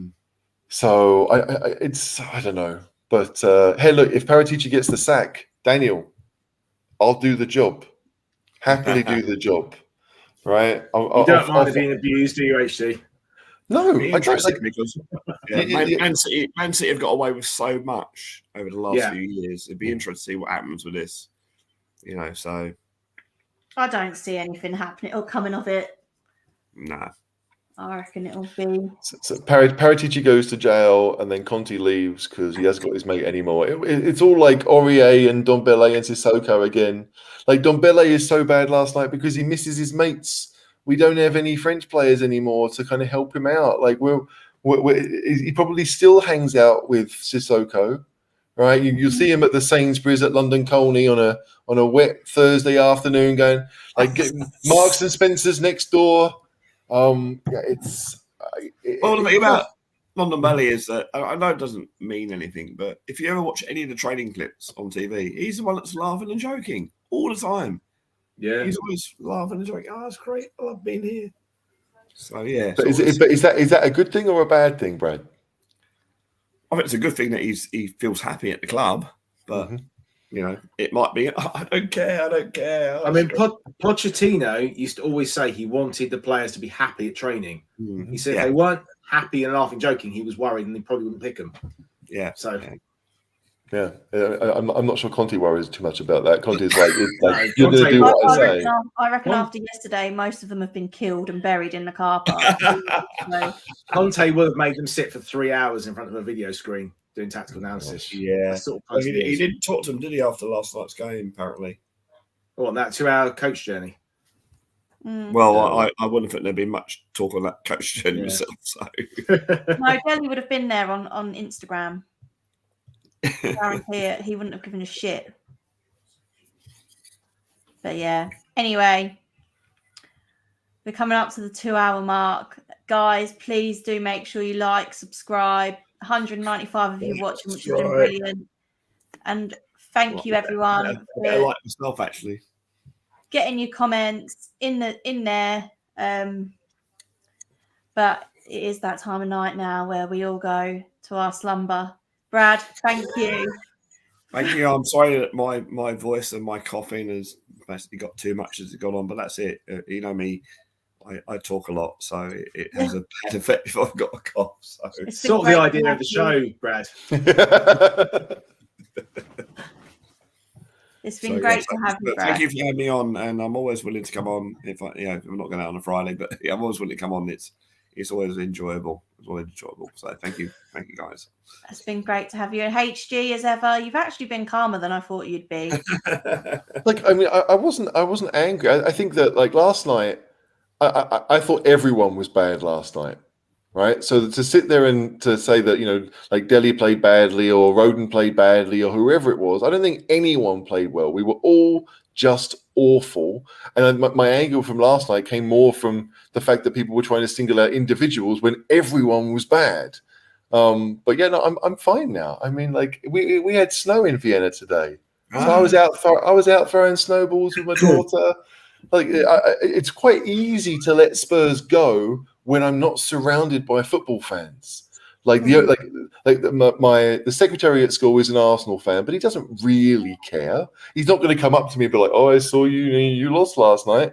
It's just not. It doesn't happen here. So it's quite easy for me to kind of let things go with the game and look forward to the next one, because I am looking forward to Burnley now. Said no one ever. Yeah. We're meant to have snow, but at the minute it's just rain. It's horrible, heavy rain, really cold, 1 degree at the minute. It could happen. You might be lucky. Well, I'm lucky that football. I know football is a big part of many people's lives. It's a big part of my life, but I'm lucky in that I have other things. Music's very important to me as well, so I can get away from football, because football does depress me. So I can watch my music videos, have a beer, and yeah. And like, I mean, tonight, like I'm laying on the couch and I'm watching the draw for the World Cup playoffs, right? And I live in Austria, so I'd like Austria to qualify. And I know that they're unseeded, they didn't have much chance. And then I saw that they had a 1 in 5 chance of being in the easier group of 4. So when Austria came out and I have to play Wales, I went into full excitement mode, and football was great again. I mean, that was it. Football was great. Like, I can't wait for those games. Like, if Austria do manage to get past Wales, and part of me hopes they don't, because it's Wales, I'd like to see them do well too. But if they do, then that final will be in Vienna, and I'm already pumped for it. The idea of maybe going to a game like that would be a big thing for Austrian football, has excited me, and I've forgotten about last night.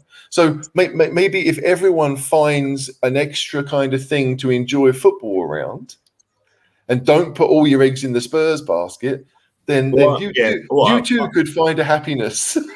I'm lucky in that I've got my music to keep me going, and my music channel hopefully will be out by the end of the year. I've actually got a song now that I can actually put up on it. So nice. Oh, cool. Once I find out how to edit it, because I've got 40 odd minutes worth of film, and then about 2 minutes that are good, well, reasonable. Once I can edit that, then I'll start my channel and hopefully get everyone to subscribe and like, comment, hit the notification bell, all that sort of stuff. Austria, have you not got strict lockdown now though? No, it's not a strict one. It's barely a lockdown. Like I know it was, and I know it was reported as one, but basically, what you can't do right now is have fun inside. Right. So you can't go to restaurants, you can't go to cinemas, you can't, you can't do anything inside. You can't go to pubs; they're all closed. But if you want to have fun outside, like go ice skating or whatever, then you can do that.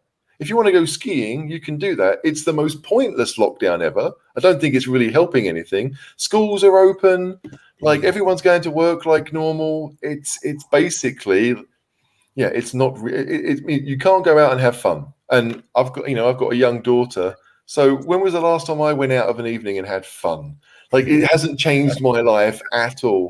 But yeah, it's I've seen that the numbers are rising all over Europe, and so we won't be the only ones. I mean, we might have been the first to do it again, but we won't be the only ones. But yeah, right now the lockdown here is overstated. It's more of a stay home and watch TV, which we'd be doing. Yeah, well, we're old, Brad, so we might enjoy I get to watch Netflix. John, but thank you for joining. You should have shut those two up. Shannon is so tired. The thing that gets me is that I'm older than HG, and I don't feel that old. No, I don't feel that old. No. Well, you said you're old, so yeah, but anyway. I mean, I don't know. Like, I don't feel Right, old. shush. I'm quite Shannon happy wants to go to be at bed. home. Oh no, Thanks, Shan. Shan. Can I say one thing? The Shan. good news is, after tomorrow, no more Dubai WhatsApp messages and videos from Caller anymore. That is a very good point. That is a very, very good point. And until Sunday, I'm just going to find the thingamajiggy. Until Sunday, come on, you Spurs. Come on, you you Spurs. Spurs. Come on, you Spurs!